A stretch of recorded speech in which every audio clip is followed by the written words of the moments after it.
built this house a lot higher, probably 6 feet higher. After Tropical Storm Debbie in 2012, Laura Irish and her husband had prepared for future storms. Flash forward to Hurricane Irma this year, they now had a koi fish pond to think about. Super healthy. I mean, most of them were about this big. Also, live poultry, 3 dogs, and a cat. So we got a menagerie. So as you can tell, I love pets.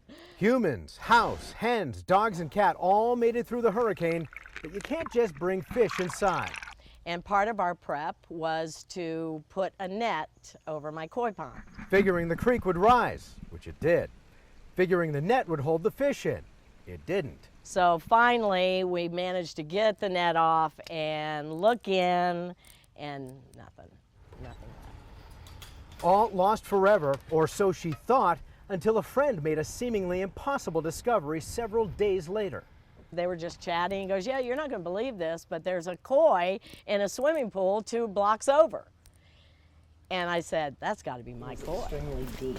It's like over 10 feet. At a neighbor's house a full quarter-mile away.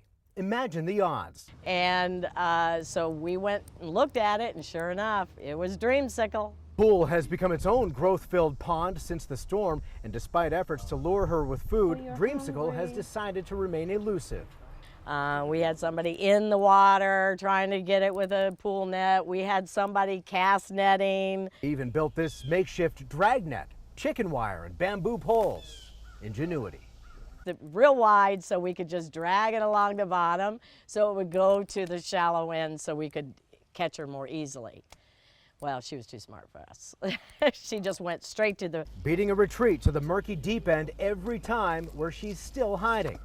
Laura hasn't resorted to the rod and reel method, at least not yet. Or maybe even a fisherman or something that could capture that fish. I don't know, but